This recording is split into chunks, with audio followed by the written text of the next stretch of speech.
What exactly is a PhD? What actually happens inside a PhD? Why do we use the prefix doctor after completing a PhD? Why does this degree take so long? If you have been wondering about any of these, then stay with me because today's video will give you a clear, honest, and a very practical understanding of this entire PhD journey. So, what does the term PhD actually mean? So, this term PhD actually is a short form of Doctor of Philosophy, which comes from the Latin phrase philosophy doctor. Now, this term is, as I said, is a Latin term and it means an expert who loves knowledge and creates new knowledge. In fact, this idea of creating new knowledge is actually the essence or the heart of your entire PhD. What does creating knowledge actually mean? Understand this carefully because this is what makes PhD so unique. So till your post-graduation, everything you studied came from a fixed syllabus. You had standard books, you learned what others have already discovered and written in those books and get tested on it, right? But in a PhD, things are completely different. There is no syllabus, no single textbook and no predefined path. Because in a PhD, you are not studying existing knowledge. You would be creating new knowledge. And how do you exactly do that? So how is knowledge created inside a PhD? So your knowledge, your PhD journey, the part of creating knowledge actually starts even before you're admitted to a PhD program. You start your PhD application process by identifying a problem in your area of expertise, a gap that has not been solved yet. In fact, PhD admissions are heavily based on whether the problem that you've identified is unique and significant. So based on this, once you have secured admission, your entire PhD revolves around finding a research-based solution to this particular problem that you've identified. On the screen, I have shared some simple hypothetical examples of PhD problem for your understanding. Now, these are just hypothetical examples and they are not ready-made PhD topics because finding an actual PhD topic requires a lot of deep background research and a strong literature review research. While finalizing your PhD topic, always keep these three things in mind. In fact, number one, your research contribution must always be original. Number two, your research should solve some real life economic or social problem. And number three, if your solution already exists, it is not research.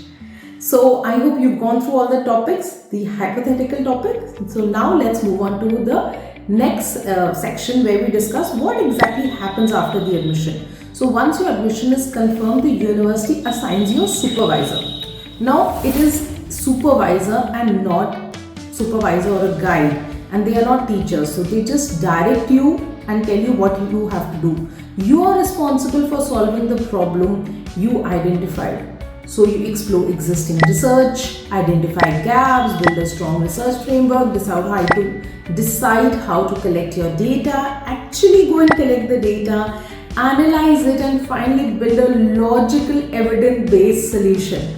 For example, let's say you were working on the problem, what skills will future leaders need as AI becomes a part of everyday work? Through your research, you may discover that the future leaders require very specific skills. Let's call them XYZ skills for now. These XYZ skills become the new knowledge because you discovered them through your data and research. This contribution is then published so the world can learn from it and it officially gets recorded under your name forever. Now coming to the question, why does a PhD take so long? Now that you know what actually happens in a PhD, the timeline becomes easier to understand. So as you see, there is no defined syllabus, there is no guaranteed timeline. You cannot predict when exactly you will find a strong solution. And that's why on an average, at least PhD takes 3 to 5 years. So please be very careful when you see institutions claiming to give you PhD in 2 or 3 years. This is simply not how real research works. Why do PhDs get the title doctor?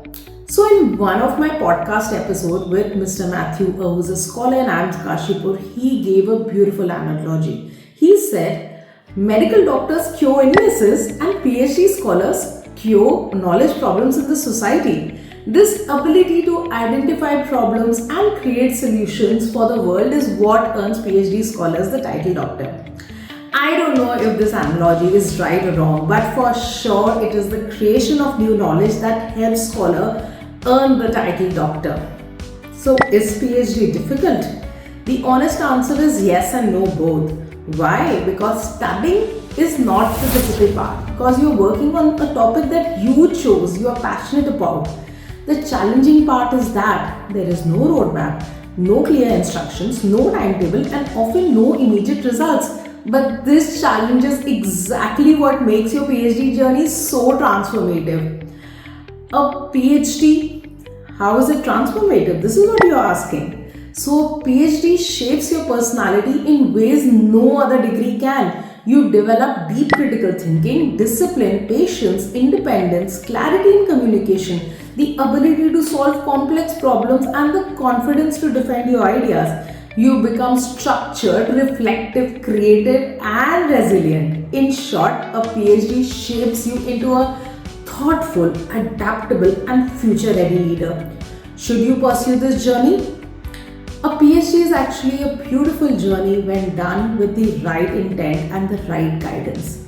Yes, it is demanding. Yes, it takes time. But it adds not only to your knowledge, it adds to your entire personality. If you want to experience this transformative journey and want someone to guide you through the admission process, topic selection, SOP, research proposal, interviews, then you can reach out to me on the WhatsApp number below. We've also shared many podcast conversations with scholars who are currently pursuing their PhDs. Listen to their experience to understand what this journey truly looks like. Thank you so much for watching my video. Let us know in the comments what other PhD related topics you want videos on. Thank you.